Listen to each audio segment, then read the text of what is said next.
പരിഗണന. ഞാനും നീയും നമ്മുടെ സമൂഹത്തിൽ ഉള്ള എല്ലാവരും ഈ ഒരു ഘടകം അത്യന്താപേക്ഷിതമായിട്ട് ആഗ്രഹിക്കുന്ന ഒന്നാണ് പരിഗണന. എന്താണ് പരിഗണന? ഒരു മനുഷ്യന്, നമ്മൾ സ്നേഹിക്കുന്ന വ്യക്തിക്ക് നമ്മുടെ ഹൃദയത്തിൽ കൊടുക്കുന്ന ഒരു ഇടമല്ലേ ഈ പരിഗണന എന്ന് പറയുന്നത്.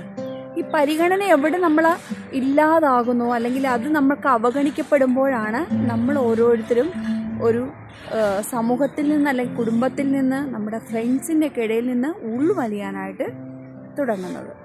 അപ്പോൾ ഒരു മനുഷ്യൻ്റെ ജീവിതത്തിൽ അവൻ്റെ സന്തോഷ സമയത്തിലേക്കും അതുപോലെ തന്നെ അവൻ്റെ വിജയത്തിലേക്കും കൊണ്ട് എത്തിക്കാനായിട്ട് ഈ അത്യന്താപേക്ഷിതമായിട്ടൊരു ഘടകമാണ് ഈ പരിഗണന. നമുക്കൊന്ന് ചിന്തിച്ച് നോക്കാം. എല്ലാവരെയും, നമ്മുടെ കൂടെയുള്ള എല്ലാവരെയും, നമ്മൾ സ്നേഹിക്കുന്നവരെയൊക്കെ ആത്മാർത്ഥമായി പരിഗണിക്കുക എന്ന് പറഞ്ഞാൽ മറ്റൊരു അർത്ഥത്തിൽ അതിനൊരു അർത്ഥം കൂടി ഉള്ളത് എന്താണ്? സ്നേഹിക്കുക എന്ന് തന്നെയല്ലേ. So stable.